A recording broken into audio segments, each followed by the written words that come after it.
I guess, Terrence, for you, I mean, just there sort of towards the end of the first half, kind of what did you maybe want to do or see you were capable of doing and kind of building the lead there with, I think I had 11 straight points? I don't even remember having 11 straight points, but I mean, I just doing what Coach Brad tell me to do.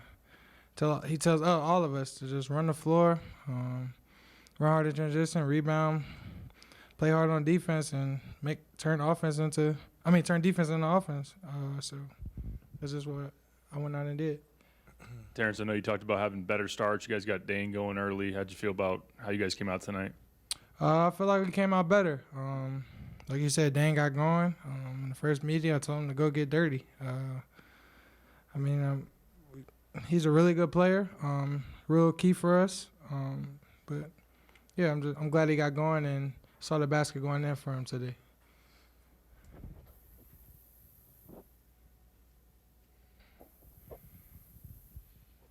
I guess, Amani, just how have you maybe kind of viewed your first 5 games? I mean, kind of have you done maybe kind of what you thought you could do, or maybe what was asked of you?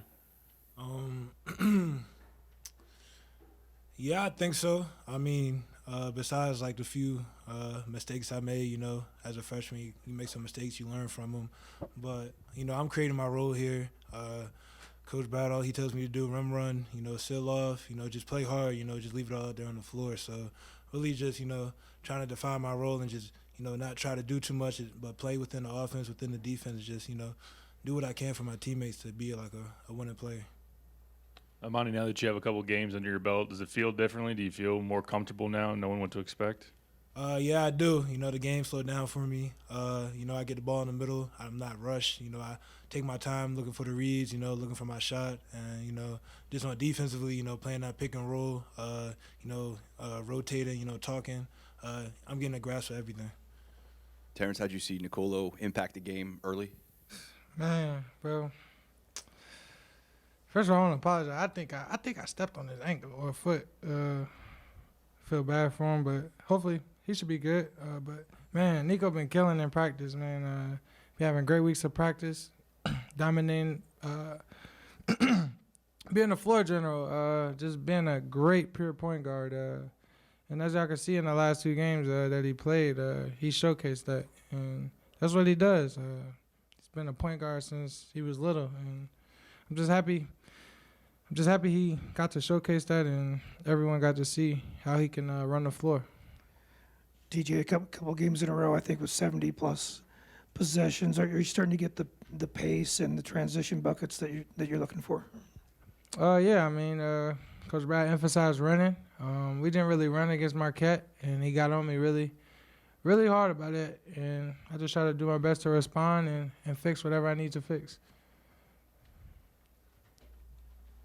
I mean, it's 21 turnovers. I mean, was there something about Southern's defense that did that, or was no? We just got to make better plays.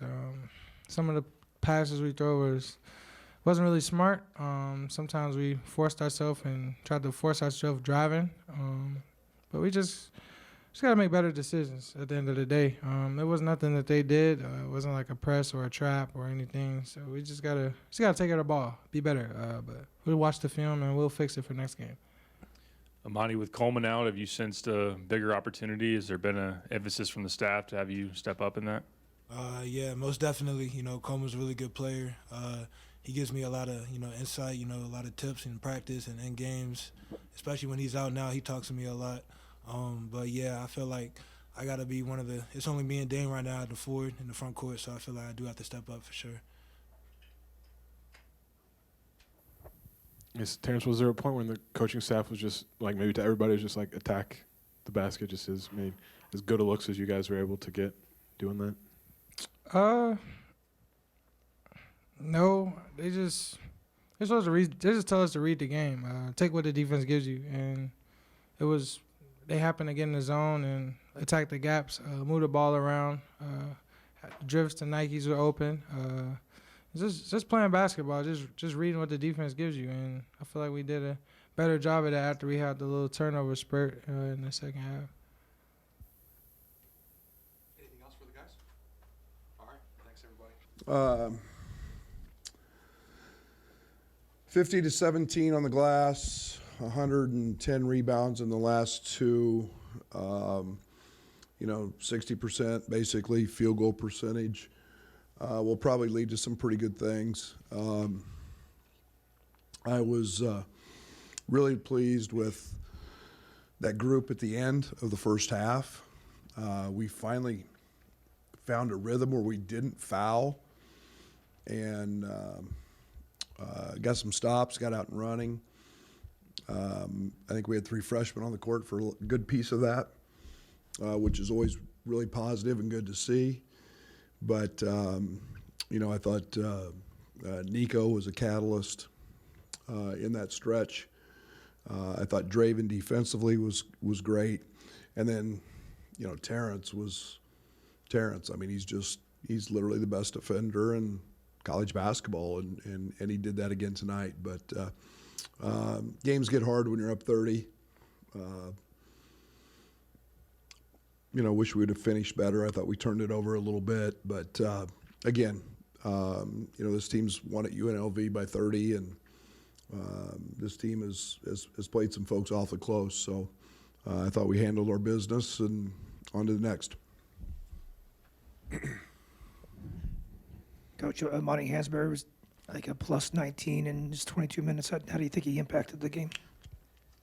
Like I said with Amani, it's never really flashy.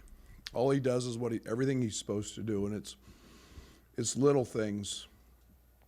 Rim running, putting your head under the rim every single time so Terrence Shannon can drive the ball in transition and get a layup instead of running to the block on the side that he's at. It's a really little thing, right?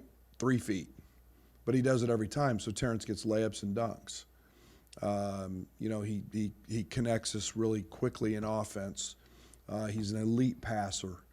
He anticipates maybe as well as anybody we've had in terms of rebounding the basketball, where the shot's going. He sees it. He's a great wedge guy. He impacts it, and then he's really turned into an elite ball screen defender. For a guy that's undersized, he plays both really well. He's got great hands. He's got great length. So, he's playing beyond his years. Seemed like the ball really had life with Nico. What'd you see in that, and any update on his ankle? No idea. It's not his ankle. It's his foot. Terrence stepped on it.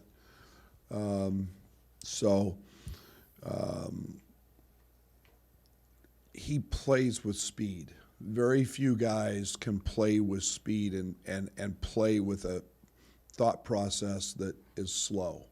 And he does that very, very well. And guys love playing with him because he's highly intelligent in terms of his feel. He delivers the ball on time to the right place. He's got great, great vision.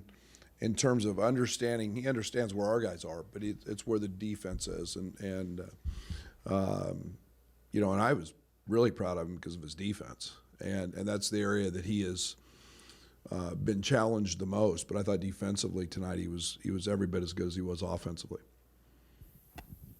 Coach, how do you get Marcus Damas going more aggressive on offense? Seems like he's kind of passive right now. Man, what do you have, 20 against Marquette? I'm not too worried about it, and a couple blowout games. Marcus is a really good player, and some night, he didn't really need to score tonight. I think he finds opportunities whenever he's there. Again, we're moving him around a couple different positions. I thought he turned down some shots tonight. I would love to see him take, and I'll have that discussion with him. But he's pretty good player. So he just doesn't force anything, and when we needed it against Marquette, he was pretty good. So I got a lot of confidence in real games, so to speak. He'll be there. What did you maybe see from the rest of the guys on the court when Nico was doing all of those things that you said he did well tonight? Yeah, they feed off of it. There's a positivity when he's got the ball, and not that there's not with other guys, but all of a sudden our pace picks up. They're running harder. They know if they run, he's going to pitch that thing ahead. he's tough. He's a good rebounder. He knows the defensive rebound, so he can get out and push. But I think there's a feeling like if they're open, he's going to find you, and it doesn't. It's out of the flow. It's not manufactured. He just makes plays that are they're the right plays. Hey, Coach, how did you feel about the counters that you guys made tonight when Southern was blitzing you guys on the strong side? Yeah, I mean, and I haven't done a very good job, especially late. We had some kind of crazy lineups in, but we haven't spent enough time on it. And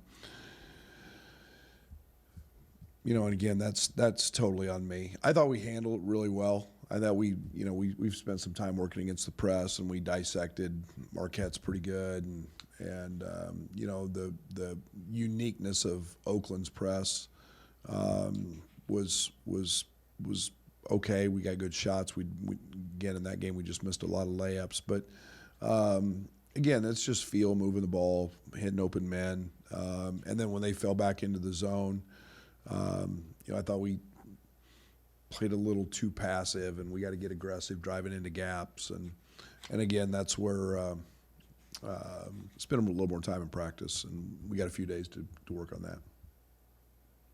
Coach, what are your thoughts on pace right now? A couple games in a row with 70-plus possessions. Has that been more about the opponent or a point of emphasis for you? Or? No, that's all about us. That's all about trying to find easy baskets, trying to run. Again, it's kind of common sense, right? The faster you get the ball up the court doesn't mean you have to shoot it, but it gives you more time to run offense and more time to execute. And it's a really little thing that even if we don't have it, we want to sprint the ball up the court. We don't want to let the defense get set and just have to run a set every trip. And I think we had 80 possessions the other night. I don't know what we were at tonight yet, but again, we want to play with that. That's to our advantage. We've got depth. We got guys who can run. We got guys who can make shots, and that's something that we're going to continue to try to grow and get better at. Heard you mention on the radio that Quincy's wrist is messing with his three ball a little bit. How long has he been dealing with that, and what's going on with that? Day before the Kansas scrimmage, or 2 days before the Kansas scrimmage, he got it caught in a jersey in practice, and so he's been fighting that. You can see he's got all kinds of tape and stuff on it. He's been living in rehab, and now he's thinking about it. He's got to quit. He made 55 or 56 of them last year, and he's still shooting them, but he's going to make those at some point, and he's got to kind of get out of his own way a little bit, because the wrist doesn't hurt when he dunks it. Terrence said that the 21 turnovers are more just have to make better decisions with the ball. He said 15 was too many, I guess, whenever Tuesday. 21 tonight. Yeah, and we had 3 charges the other night, and we those were 3 of them. But again, it's I don't want to make too much. We have some weird lineups out there. We had some weird lineups out in 25-point games, and guys trying to do different things. And we were pretty good against Marquette. We were pretty good against Kansas, and in those type situations, we didn't turn it over much against Oakland. So it's a little more of the. I'm not overly concerned about it yet. 11 threes for Luke over the last 3 games. Rebounded well tonight. How big's he been for you off the bench? Yeah, I need to get him more shots. I want him to shoot every shot he's open. He's a terrific shooter. He's one of the best shooters, not just in this league, in the country. He's a guy who plays great in space. He's a guy that has got a great shot fake, sidestep 3 that he gets off and can make, and he's a difference maker. There's no doubt about that, and we need to keep him.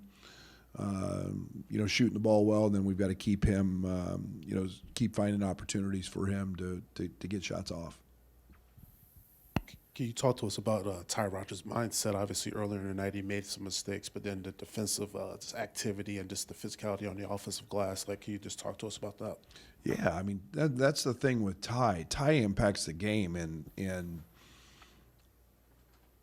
a lot of areas. I mean, not just stat line stuff. I mean, just in terms of his physicality. I mean, what you can do with switching with him 1 through 4, 1 through 5, if we want to. Knowing that he's strong, knowing he can go get 4 rebounds, knowing that he's one of the elite athletes on our team, knowing that he's, there's every position on the court that he can guard. So it hurts us when he's in foul trouble. And I think he picked up almost all of his fouls tonight in kind of the same fashion. So we need him. We need his versatility. He's a great playmaker.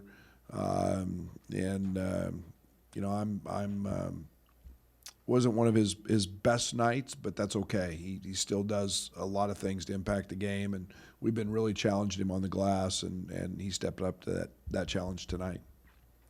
Another maybe Nico-related one, but when he's not on the court, I mean, do you feel like you can still maybe get that same sense of positivity or just the feeling that he generates? Yeah. I mean, did I play Nico against Kansas? I don't know if I did or not. I think we did okay. Did I play him against Marquette? I don't think I did. I think we've done okay. We were right there. He's a different player, and he's really good. And again, these games afforded us the opportunity to get him a lot of minutes, and get him going. I mean, we've run really good offense at times, and again, we've seen a lot of junk, a lot of stuff that we may not normally see in league play here and against a lot of high major opponents. But again, we've got pretty good energy. We got a pretty unselfish group, sometimes too unselfish. Thank you. No. I mean, Coleman's still on the day-to-day evaluation, or yeah. He's working at it, and we'll have him back when we have him back. I don't know what that time schedule is yet. I'll meet with everybody tomorrow and evaluate both he and Nico. Thanks.